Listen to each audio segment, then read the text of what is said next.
the tail end ultimate result is for the employer to get a cover letter that flows, that demonstrates exactly how you match each of the bullets that they're looking for in an ideal candidate. Our job is to make the application process as simple for the candidate as possible. I think that requires this machine to know as much about the candidate as possible. And those things are your existing resume, your portfolio page. I would even say like a lot of corporations, like mid-year reviews, end-of-year reviews, they require like, what did you do this year? The accomplishments. Paste those in, right? Not confidential stuff, obviously, but like those are the tangible things that you did throughout the year. That is exactly what this thing should be using in the future to say, here's what I did in the past that can benefit you for this bullet point that you're looking for today. Hey, everyone. Welcome to In the Future. You've got Spencer here and Max. And what we've noticed the last couple of episodes is that we get a lot of engagement for idea time. So we want to keep that momentum going, discuss new ideas. Max has a new idea actually for this episode, and I have no idea what it is.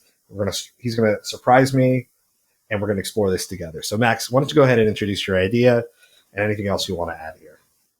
Nice, man. Yeah. All right, let's dive right into it. So let's give it a name, just so we can come back to What's it. The name? Let's call it JD Plus. What do you think that stands for? JD Plus. Job description. Plus job description. Was that just off the cuff, or did we talk about this before? Off the cuff. Oh wow! Yeah, you nailed it, man. Good job. Okay, nice. Yeah. Wow. JD. I was just thinking about what would JD stand for. I'm like, I don't know. Job description. Yeah, and that. I guess that's why it's sort of a good name. Just like if anybody wants to run with this idea and ultimately build it, I think people know the acronym JD and just like it's tied to job description. Okay, so I'm just going to sort of start by saying a statement that I firmly believe: the age of the cover letter is gone. No more. No more. Interesting. Here's why. Okay. I'll give you 3 points. Number one, everyone hates cover letters. Candidates hate writing them. Employers hate reading them because they're dull, right? They're untargeted to the particular job description. It's kind of like, the approach that people take when they apply for jobs. It's a shotgun approach. Let me apply and send the same cover letter to as many employers and hope one of them calls the person back, right? Could I add one other piece? With GPT, they're all going to be even more generic, by the way. Absolutely. Somewhat. I'll challenge that later a little bit because like they could be generic, and that's kind of so far what people have been doing with ChatGPT. They're just like they're crafting it in a little more in a more interesting way, but they're still sending the same one to every single employer. So the value proposition that I'm going to propose with this is still missing. So picture this: instead of writing a boring cover letter as a job candidate, where you just kind of regurgitate your resume. What if instead, picture a job description, right? Like the kinds that you see on like Lever, right? Like they're usually the back end of job descriptions that you see on LinkedIn, on websites. A lot of companies use them. So it's kind of like you have the introductory paragraph on top about what the job is. You have a bunch of bullets. Here's what the ideal candidate looks like. Here's what the we're looking for from blah blah blah. Now imagine you as the candidate. If you can interact with each of those bullets, and let's say I'm just going to pick a random one on LinkedIn that I find for, I have this open. So VP of Content and Creative for Clear, which is like the airport thing. So it says, here's the introductory paragraph about the job, and then the bullets of what you'll do, how you'll measure success, what you're great at, who we're looking for.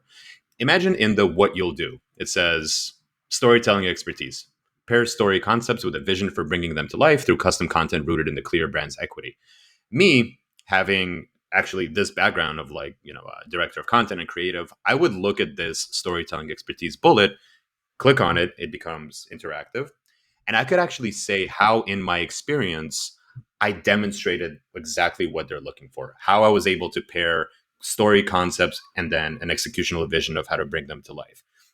And I can do that on maybe like 2, 3, 4, 5 of these bullets. And here's what's going to happen on the back end. This idea that we're talking about, JD Plus, is going to use some version of ChatGPT. It's going to take my responses to what the employer is looking for and what me as a candidate have said, about each one of those bullets, and craft that into a fluid cover letter that the hiring manager then gets. And it actually says, here's Max. here's what we're looking for as clear. Here's the experience that he demonstrated to that particular point. And relevant to them. Yep. that's a much better presentation of the candidate, and it's far more interesting for the employer to actually read, and the candidate doesn't have to just regurgitate a boring cover letter. They can actually see themselves fulfilling the needs that the employer is looking for. So that's basically JD plus in a nutshell. Okay, got it. Okay, so just so I can confirm that I understand it. So let's say I go and I'll give you a different company. Let's say Disney, and I see a marketing role, and it says looking, somebody to run campaigns across multiple channels. Another bullet point says can manage and handle budgeting. I can click on those two bullet points, two separate actions, by the way. I click on the first one, I type in a response or leverage GPT, potentially some sort of generative AI, and then do the same with the second. And then on the hiring side, that automatically outputs a cover letter. Is that how that would work? It just starts. Mostly yes, but let's say it takes each of those bullets and it slowly starts adding, like stitching the sentences together to create that cover letter. Absolutely. And then to your point, do I get it first though? Do I get it myself? Yeah, and then I submit it with my resume. Okay, so it's not necessarily sending it, like I don't respond to them and it sends it out to the hiring manager or the company. I fill those out and then I get a version of this cover letter. Then I package it with my resume. Now, I would say that could be like the V1 version where you kind of get the like the static version. You could still edit it and then you could send that separately, maybe as a cover letter. But I do think to exactly what you're saying, I think the natural evolution is somebody like Lever builds this into the back end of their job descriptions. And then when you as a candidate still have a chance to edit it before it gets submitted. But it does the work for the candidate of actually stitching that narrative, that story together. And then you could hit submit and the employer gets the full polished version on their end. Okay, that makes sense. Got it. Because with Lever, it's got your resume anyway. It understands you. You're kind of like Workday. It knows who you are. I would absolutely. I would even add to that. So like, since we're talking about ChatGPT, why not? Since to your point, they already have the resume. Why not have this thing scan the resume and say, "Hey, Max, why don't you look like you have demonstrated great experience to these 3 bullets. Here's what you could say to those 3 bullets." And that way, it's kind of like your guiding resume, knows you. Based on your resume. Yeah, exactly. Because like your resume is a snapshot of your experience, right? Everything else is you kind of have to pull in those examples from what you remember doing at the previous jobs. But I think it could work in tandem. Okay. I like this idea for many reasons, especially from an end user. One, it makes it much more seamless to apply. I mean, people, to your point, the hiring process as a whole is so, in my opinion, so broken in so many phases. From the interview process to all the way from the actual interviews themselves to the application. Like there's almost like, is there even is the method, at least when I've applied and done hiring on my end, even at other companies, I feel like poor decisions are made because it just, the resume and the cover letter, to your point, doesn't tell the accurate story to whether this person's the right fit or not. And I like the bullet points because it makes it more efficient for me to post, to go ahead and apply, but also to the end, the hiring manager. It's like, oh, cool. This is actual evidence that you've done work depending on what we're asking for. I will say one note about that is that we would really want the quality of the job descriptions that get posted to be high, because sometimes I've seen postings where, they're asking for so many things. And the reality is it's like, you really only need 1 or 2 of those bullet points, right? Like, have you ever seen those? Like I've known, for example, when we would hire in our team, we'd ask for all these things and we're like, that's like the person to do this job doesn't need all those bullet points. It's almost like you overshoot so that you get high quality applicants or candidates. But I understand that that's by design. But besides the point, I think if we can get the quality of job descriptions to be solid, I think JD Plus will absolutely be super efficient and help us make better decisions on hiring. How would you build, like, I guess from, do you think this would be incorporated then at the platform level, the Workday, the Levers?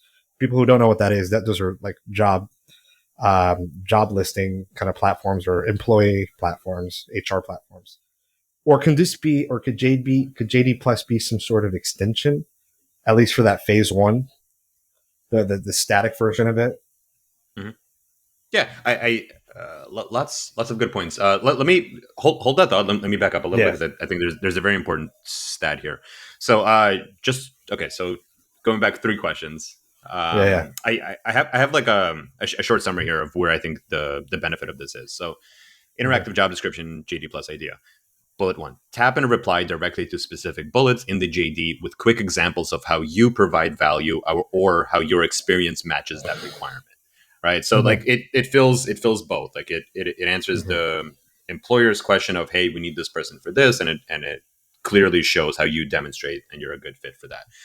Yep. To your point about overshooting, I totally agree. I think there's a big gap between people who are responsible for writing the job description. Sometimes it's not even the person who's hiring, right? And so there's like an Mm-hmm. even larger gap between those two.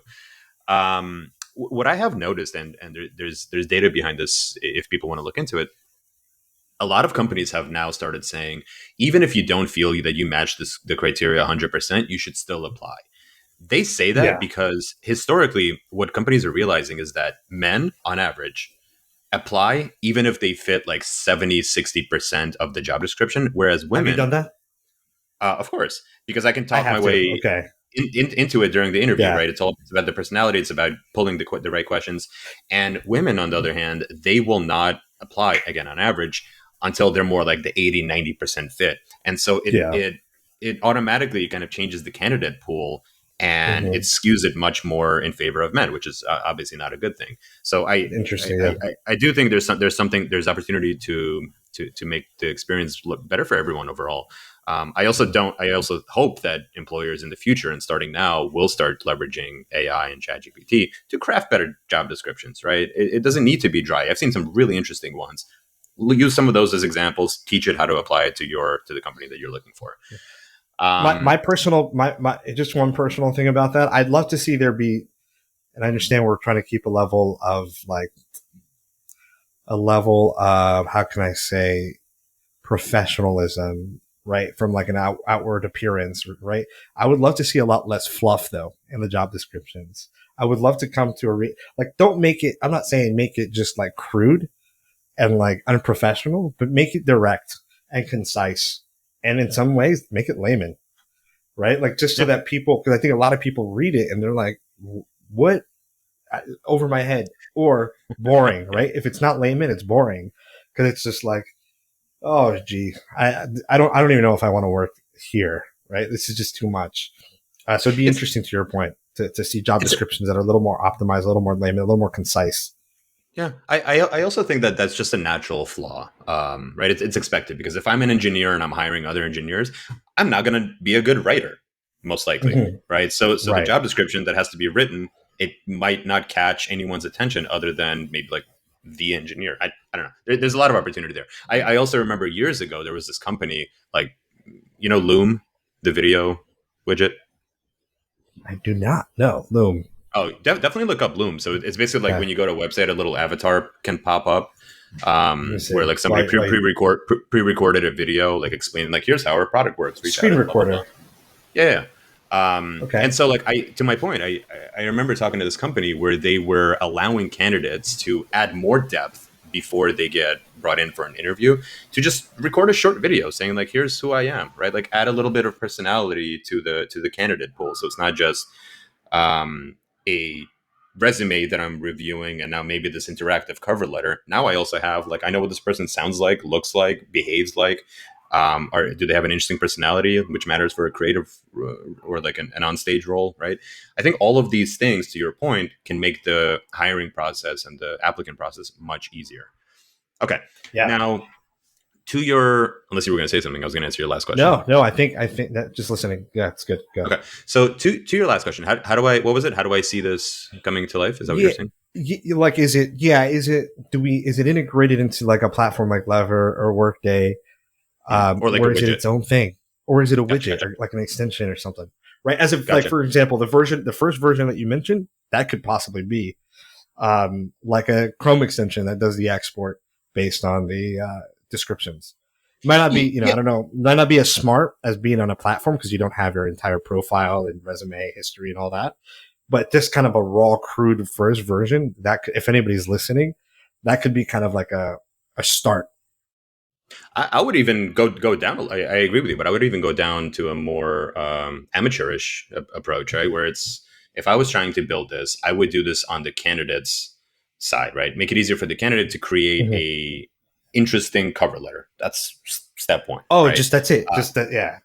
yeah, and so how do they do that? Well, okay, we know what the job description is, so you're essentially leveraging ChatGPT, copy Mm-hmm. paste the job description, or make it easier for them. If I was building this, I would just have somebody uh, paste the URL where the job description lives, and then Yep. this thing reads it, and it reads your resume as well, and it depends how crude you want to go. It's like, what are the bullets that, like, hey ChatGPT, what are the bullets that you think I should interact with, where my experience matches it well? Or you as the Mm-hmm. candidate just have the smarts to go, okay, I like this bullet, I like this bullet, let me engage with them and craft that into a cover letter, and then just manually submit that as part of your regular old school resume process. That's v With the zero zero resume. zero zero one, So right? V00 is that, yeah, craft a cover letter that's relevant in a way that's easy and efficient for you, that makes it less of a pain to make, basically, than it Yeah, is today. absolutely. Yeah. I So like your little summaries.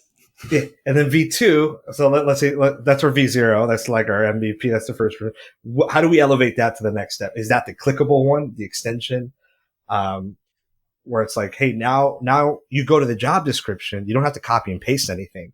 We'll read it off your screen. We can see where the bullet points are that are required. Click respond, and then it'll generate an actual resume or a cover So letter in this case. yeah. I just happened to like scroll to the bottom of this, and it just, the keyword caught my eye. It says phase two, you'll be able to add. This is a different direction, but phase two, you'll be able to add links and attachments like images, example specific project portfolio examples showing real proof of how you exhibited that JD requirement, right? So now, so like, go ahead. I was gonna say it'd be interesting too. Sorry, you said links, and my mind automatically went, which isn't the same exact thing. Flow Went to with it, like yeah. reading, like, let's say it was a widget. Let's say it wasn't a platform in Lever or Workday yet. You log into LinkedIn. It uses LinkedIn, the LLM, the OpenAI, whatever the model is leveraging your LinkedIn. It scrapes LinkedIn and knows everything about you, the posts that people engage about you that you post. It knows your resume, the languages you speak, and it automatically suggests when you click on those bullet points. Like, let's say I click on I'm looking at a job description for Disney, that's marketing or tech or like a solution engineer. I go to the bullet point, I hover over it, and it suggests already, hey, we put together this response to this particular point based on what we know about you in LinkedIn. Where do we need to be embedded in for that to be a reality? Because that's a great reality. Does LinkedIn have to incorporate that, or is that something that we do for the candidate and work with them only? So you don't necessarily need LinkedIn involved. Like basically, not to bore people here, but from a technological standpoint, if it's a widget, it can make a call. It could scrape your LinkedIn page if you're logged in as you.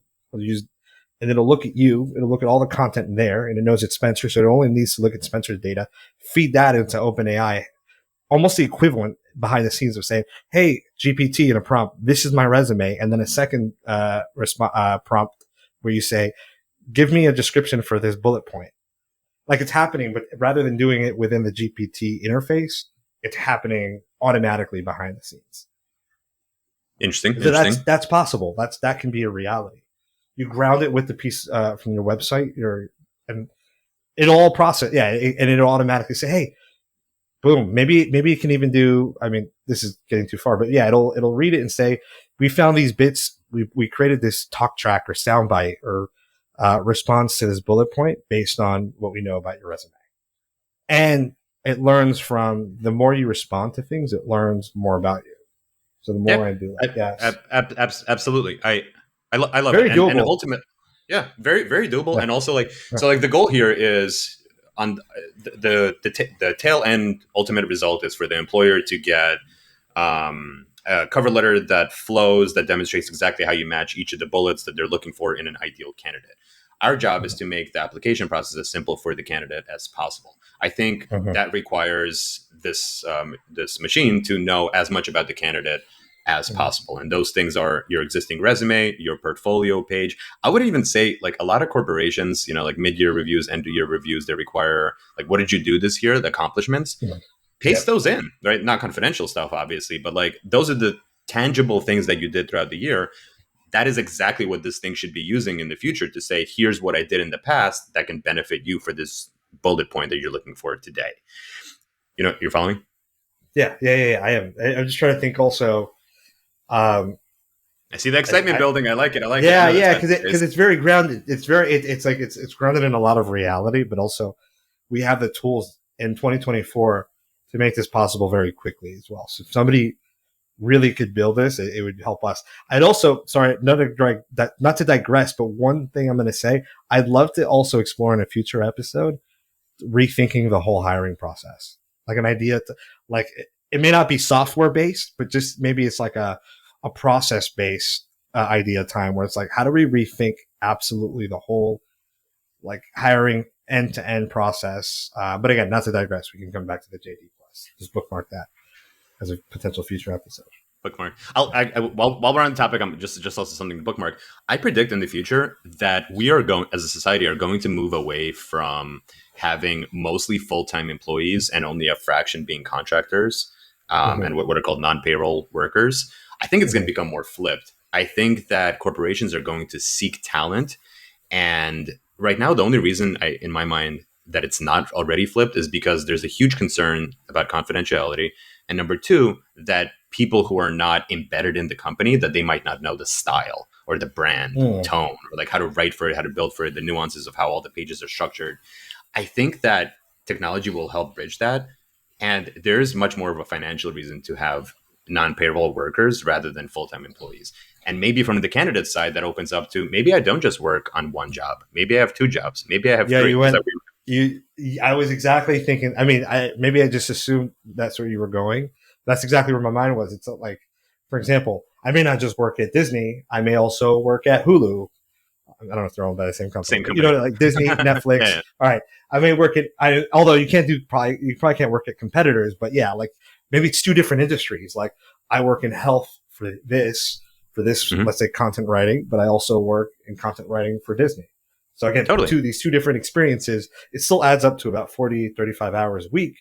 But since we have so many resources and tools that help us get the job done more efficiently, it kind of gives you variety, experience, but also fulfills your needs to contribute, right, from a job perspective. Dude, absolutely. And then like the obvious question becomes, well, where do I get all my benefits from that? Which is like the reason people stick with corporations for a really long time. I think that that's going to become a separate segment of how we get our benefits. I think it's going to be companies separate from Disney or from Netflix that are going to say, well, you get a 401k from us, right? Some like a company like I want to say Gusto. Was that the paycheck company, right? I'm not sure. I'm not familiar with them. Let me see. Yeah, Gusto is a software company for they do payroll, but now they're also getting into employment verification, etc. I think naturally they should be someone who handles the benefits to the employees, and that makes what we're talking about more of a reality because I'm not tied to the corporation for the benefits. I could just bounce around. I could have multiple things. And what about when we get to a 4-day work week? Now I have an extra day to actually use my time somewhere else, right? Things are changing. You bring up a good point with the not tied to the corporation, because then it allows people to not feel so handcuffed in a sense to a place, right? Like, man, I don't want to switch jobs because I'm going to lose my benefits. And so in a lot of ways, it's like you take the burden or like the weight off of some of the employees, but you also take some of that concern away from the employees. They don't have to, take the weight off the employer and take out some of the weight from the employee. They're just like, I don't have to really worry about it because I can just get a new job and still have. And everyone's happier, right? That's ultimately that's what we want as a society. All right, man. I think we're approaching time. What do you think? Where would you rank this idea in terms of feasibility to build, and then just like general? I like this idea because I think it's a low hanging fruit somewhat. Quick time to value. I mean, you could knock this out in a couple, probably like depending on how many people you got with you, like in 2 months, I don't know, 3 months, and how fast and nimble, how much time you have. I think impact. I think a version 1 would be like a medium impact, right? Like it's like I think it'd make things more efficient, not a total game changer. I think the later versions and iterations that we mentioned would be the game changer, especially once you involve benefiting the the employer who's creating the job description, and then have that synergy between both the person applying and the people creating the job descriptions to make those matches. I'm sure there's some nuances we're not thinking of, some holes that like may backfire, but I mean, initially it all sounds pretty good. I'll take it as a win. All right, man. Good stuff. You want to wrap it here? Yeah, let's wrap it here. All right. See you next time. It's been in the future.